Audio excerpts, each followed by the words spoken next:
A string of brutal murders occurred in a short period of time. Each victim was slaughtered differently. No two deaths alike, yet all equally excruciating. The horror deepened when police discovered the killer was following the 7 deadly sins from Christian doctrine: gluttony, greed, sloth, lust, pride, envy, and wrath. He saw himself as God's hand, punishing sinners to fulfill his sacred mission. Only a few victims remained, and the entire city was drowning in fear while the media spiraled into chaos over the severity of the crimes. Why was this monster able to kill with such cruelty and still stay a step ahead of investigators? Was it because humans are born carrying every sin within them, doomed to be punished? Always present on the list of the greatest psychological crime thrillers of all time. David Fincher's Say 7 forces us to confront haunting questions. How do we retain our humanity, strength, and purity when faced with our most primal desires? Today, let's revisit the film that kept audiences sleepless, disturbed, and too terrified to watch it a second time. Say 7 begins under endless rain clouds over a nameless city drowning in crime. Veteran detective William Somerset, weary and 1 week away from early retirement, finds himself paired with young, hot-headed detective David Mills, who has just transferred in. Mills quickly gets his first case, a grotesque murder.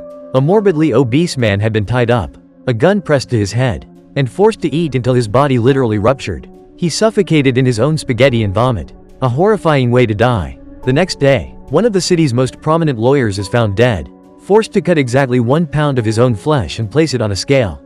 Beside the body was the word greed. Somerset revisits the first crime scene and shudders upon discovering the word gluttony scrawled behind the refrigerator. He realizes the killer is murdering according to the 7 deadly sins. As Somerset explains, they represent the worst of human vices: lust, gluttony, greed, sloth, wrath, envy, and pride. The killer believes he is punishing sinners in God's name. The nightmare continues. Each day, another body is found, while police remain powerless. Victims suffer excruciating torment before death, and each crime scene is arranged with meticulous precision, carrying grotesque symbolic messages. The sloth victim was chained to a bed, kept barely alive with drugs until he chewed off his own tongue in starvation. The pride victim, a beautiful model, had her face mutilated and was given a choice between disfigurement and death by overdose. She chose the latter. The lust victim, a prostitute, was bound to a bed and killed with a horrific weapon designed for torture. The trail leads detectives to the library, where Somerset discovers a man named John Doe had borrowed books about the 7 deadly sins. When Somerset and Mills track him down, Doe ambushes them, opening fire before fleeing. Mills gives chase but is ambushed in a dark alley and knocked unconscious. Yet Doe spares his life and vanishes before Somerset arrives. Furious, Mills later storms into Doe's apartment against Somerset's warnings. Inside, they find a twisted shrine, countless photos of tortured victims and journals filled with hatred for a decaying, corrupt humanity. The next day, John Doe turned himself in at the police station, declaring that his mission to eliminate the 7 deadly sins was complete. The location of the final 2 victims, he said, would only be revealed if Somerset and Mills personally accompanied him to the desert outside the city. If the city bore 7 deadly sins, it also carried 7 virtues: chastity, temperance, charity, diligence, patience, kindness, and humility. These qualities seemed to be embodied in Somerset and Mills. Both stood for justice, but they could not have been more different. One man was at the end of his career, worn down by years in a corrupt city and ready to retire. The other was just beginning, full of passion and hope that he could change the world. Mills was impulsive, hot-tempered, and still clung to youthful happiness with his wife, his high school sweetheart. Somerset, on the other hand, was patient, meticulous, and had lived in solitude for years. Somerset looked at Mills with both surprise and concern. Here was a man far too naive to think he could make the city better. After decades of service, Somerset was deeply disillusioned by the endless cycle of crime. Yet his despair had not hardened into apathy. While other detectives, even the captain, treated murder as just another routine, Somerset remained the lone conscience of the department. He was still shaken by cruelty, no matter how many times he had witnessed it. Guy's out walking his dog, gets attacked. His watch is taken, his wallet.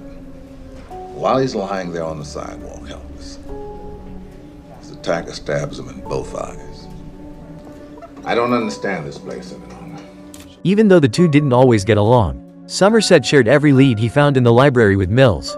He even accepted an invitation to dinner from Tracy, Mills' wife, where he glimpsed a fragile but hopeful love in their small, trembling home. Shaken every 5 minutes by trains rumbling past, the cheap apartment symbolized the instability that threatened their happiness, a warning of what was to come. Unlike Mills, Somerset remained calm and analytical. He sought meaning in life and the essence of evil, turning to books when people had no answers. Perhaps only Somerset was insightful enough to grasp John Doe's psychology.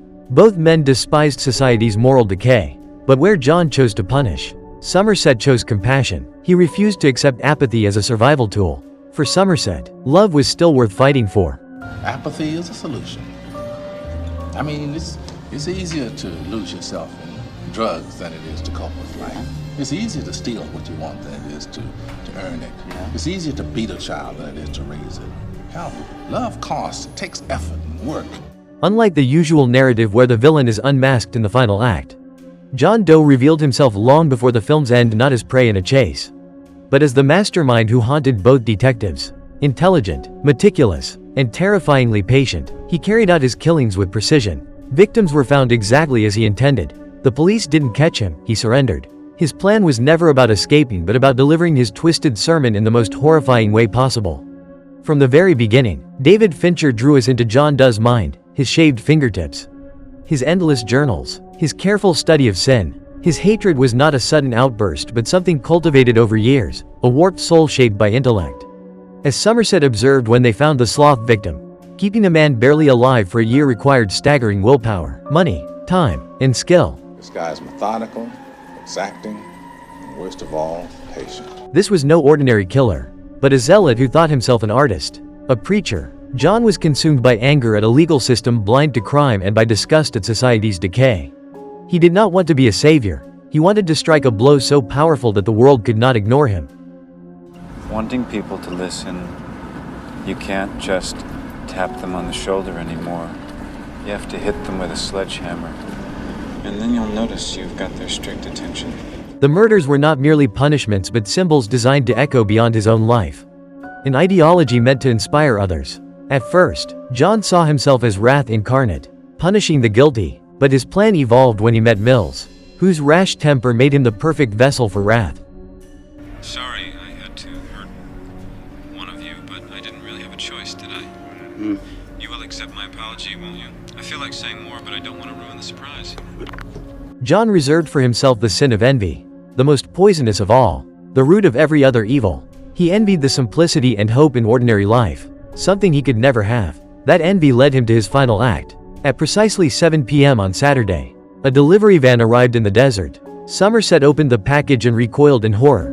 Inside was the head of Tracy, Mills' wife. John calmly described her pleas for mercy and revealed she was pregnant, a secret she had confided only to Somerset. With this, John knew he had already won. He didn't know. In those devastating final moments, Mills' grief boiled into uncontrollable rage. Unable to resist his fury, he shot John dead, thus completing the killer's sermon. John became envy. Mills became wrath. Evil had infected the side of justice itself. Mills, who had once believed he could change the city, ended as a broken man, undone by the very sin John had chosen for him. It no longer mattered whether John lived or killed again. His legacy was secure. A story of horror that would linger in the minds of witnesses and spread like legend. A demon who executed sinners in God's name. Part of what makes Say 7 End timeless is not just its infamous ending but the world Fincher created, a nameless city, perpetually drenched in rain, suffocating in grime and decay. It could be Los Angeles, New York, Chicago, or any metropolis drowning in crime. Low, claustrophobic camera angles boxed characters into a labyrinth of concrete and steel. Damp hallways, seedy bars, crumbling apartments, all without sunlight. The only light came from the detectives' flashlights, thin beams swallowed by endless night. As critic Brandon Hodges noted, the film's atmosphere of rot and dread was reinforced by its sickly yellow palette and set design so authentic that audiences felt they needed to wash their hands after every scene. Even Mills' apartment walls were stained and watermarked, as if corruption seeped into every surface. Fincher created a vision of hell on earth, a city of crime where sirens, gunshots, and corpses were daily noise, where killers operated freely because society was too indifferent or too afraid to stop them. The sloth victim's landlord had never noticed a man rotting in his bed for a year, as long as rent was paid. No one cared. Both Somerset and Tracy share the same fear. They believe this city is no place to raise a child. Not only criminals, but even ordinary citizens and the justice system itself indirectly make life here unbearable through indifference and apathy toward evil. Many die without peace, and those who witness such crimes are left haunted forever. The infamous scene of a man being forced at gunpoint to wear a grotesque sexual device and assault a victim remains one of the most shocking depictions of violence on screen. As cruel and disturbing as it was, the film never promised a happy ending after all that had happened.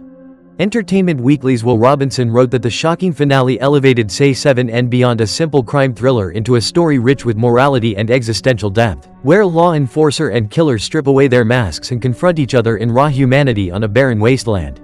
Tracy, Mill's wife, was the only gentle light in the suffocating atmosphere. She brought warmth and helped bridge Mills and Somerset into something more than reluctant colleagues. Tragically, that light was extinguished, even though the film ends with rain pouring down as John Doe is killed. Both the city and the lives of Mills and Somerset remain cursed by him forever. The bleak ending shattered Hollywood's formula for detective stories. At its release, Say 7N was considered the most terrifying ending since George Sluizer's The Vanishing and has since stood among the most complex serial killer films ever made. It not only destroyed David Mills' fate, but also altered Somerset's life plan entirely. Instead of retiring, he chose to keep serving the law, carrying on Mills' broken hope of changing the world, even if only by refusing to give up. As the night seems endless and the city forever swallowed by darkness, Fincher still leaves us with a final message through Somerset's closing words. The world is a fine place and worth fighting for. I agree with the second part. So, what about you? How did you feel after watching this unforgettable masterpiece? Don't forget to like and subscribe. Thanks and see you next time.